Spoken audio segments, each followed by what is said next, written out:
Why do you keep pretending this rule of yours is justice? The no-kill code.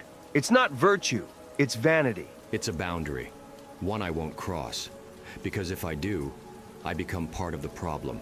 You just think you're above it all. Like choosing not to kill makes you morally superior. But you're not preventing evil, you're prolonging it. And you think killing ends it? You think death is a solution? I think evil exists in reality, not theory. It's not a puzzle you solve, it's a plague you contain. Sometimes that means ending the host. Killing is easy.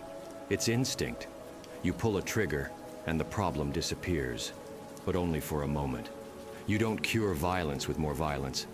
You just add to it. You talk like a philosopher in a war zone. But Gotham isn't a thought experiment, Bruce. It's a battlefield, and you're fighting it with a blindfold on. I'm fighting it with restraint. With the belief that we're more than our rage. That we can rise above our worst instincts. But why should we? Some men deserve to die, not out of revenge, out of necessity. Joker, Black Mask, Two-Face. You let them live, and others don't. That's not justice. That's negligence. I don't kill. Not because they deserve to live, but because I refuse to believe I have the right to decide. You already decide. Every time you leave them breathing, every time you put them back in Arkham, you're making a choice. You are playing God. You just pretend you're not. Of course not. I'm taking responsibility, not pretending it doesn't exist. The moment I kill, I remove consequence from myself.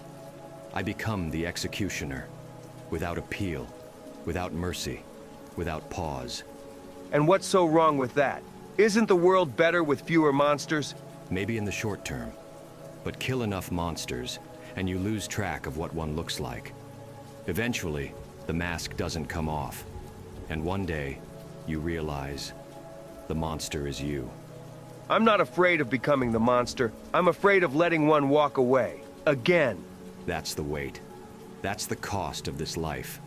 You carry it. You don't erase it. There's no peace in blood. Only silence. And even that doesn't last. And if I could promise a safer world, fewer victims, a Gotham that sleeps without fear, would you kill then? I would not. Then your code isn't about saving lives. It's about saving yourself. You're right. What? It is about saving myself. Because I know who I'd become if I didn't have that line. I've seen it. In others. In you. And maybe that's the only difference between us. You fear who you could become. I fear who I already am. Then don't fall further. There's still a way back. Not for me. Not anymore. Then I'll keep standing on this line. Alone, if I have to. Because someone has to remember that mercy isn't weakness. It's what separates us from the very thing we fight.